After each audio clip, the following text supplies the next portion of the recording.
Kanimo nga nagtan-aw karon, aduna ako'y buot isugilon kanimo nga dapat nimong mahibaluan.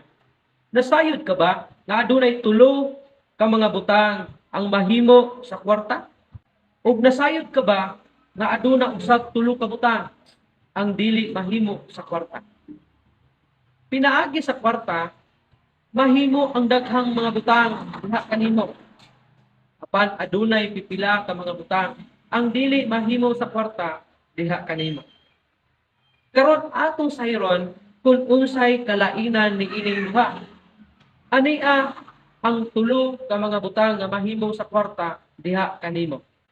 Una, pwede kini nga padaghanon. Kung ikaw makakat-on unsaon sa paghatag o pagdawat, pagpalit o pagbaligya, pag-invest o pagpatubo, kung imo kining buhaton, sigurado ang imong kwarta mudaghan gayon. Ikaduha, pwede kini mahimong instrumento sa gugma. Kung imo kining gamiton sa pagtabang ngadto sa mga kabos, ngadto sa mga nanginahanglan, ug ngadto sa mga walang-wala gayon, mamahimo gayon na makita nila ang gugma sa Dios. Ikatulo, pwede kini mahimong testimonyo.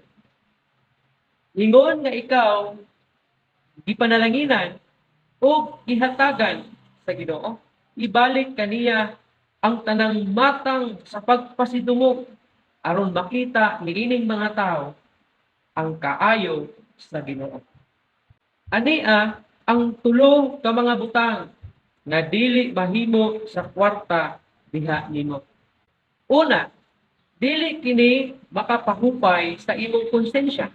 Ang paghatag niini ingon nga bayad sa imong sala, dili gayud magdala og kapasayloan sa imong sala ug makahupay sa imong pagkasad-an. Tungod kay si Kristo lang gayud ang makahatag niini nga kapasayloan. Ikaduha, dili siya makahulip sa imong trabaho alang sa Ginoo. Tungod kay ang matag usa ka Kristohanon gitawag aron sa pag-alagad sa Ginoo sa pipila ka mga pamaagi. Ang paghatag sa halad ug sa ikapulo dili siya igop sa pag-alagad sa Ginoo. Ikatulo, ang kwarta dili makadala kanimo didto sa langit.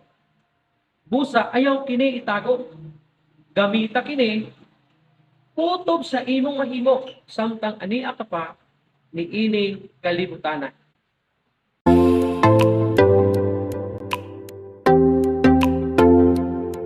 Kung gibati nimo nga daw nablas ka sa atong mubo nga mensahe, palihog ko sa pag-share sa atong YouTube channel, pag-like ug pag-subscribe.